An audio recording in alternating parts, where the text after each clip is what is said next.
Bonjour à tous et bienvenue dans l'émission qui parcourt le temps musical.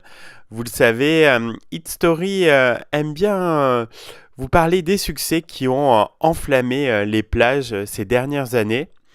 Et en 1999, Lou Bega nous fait danser le mambo avec Mambo Number 5, qui est un énorme tube à l'époque et qui doit vous rappeler quelques bons souvenirs. 1, 2, 3, 4, 5, et puis tout le monde s'est mis à improviser le mambo. En 1999, Lou Bega, David Lou Bega de son vrai nom, a arrangé à sa sauce un vieux morceau composé par Pérez Prado en 1949. Un peu de dance et quelques paroles ont suffi à ce chanteur allemand, né en 1975, pour être en tête des charts aux États-Unis, au Royaume-Uni et en Australie.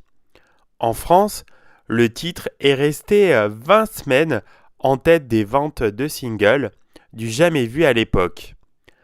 Avant d'en faire un tube, Lou Bega avait découvert le mambo lors d'un voyage à Miami.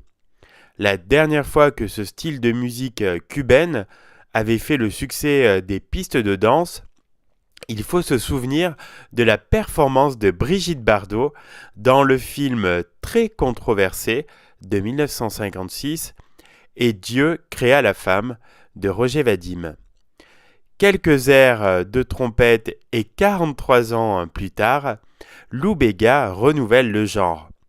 Le clip, lui, rend hommage à la musique des années 30 avec des scènes de vieux films qui s'enchaînent entre les petits pas de danse de Lou Bega dans son costume beige et son chapeau à la cubaine.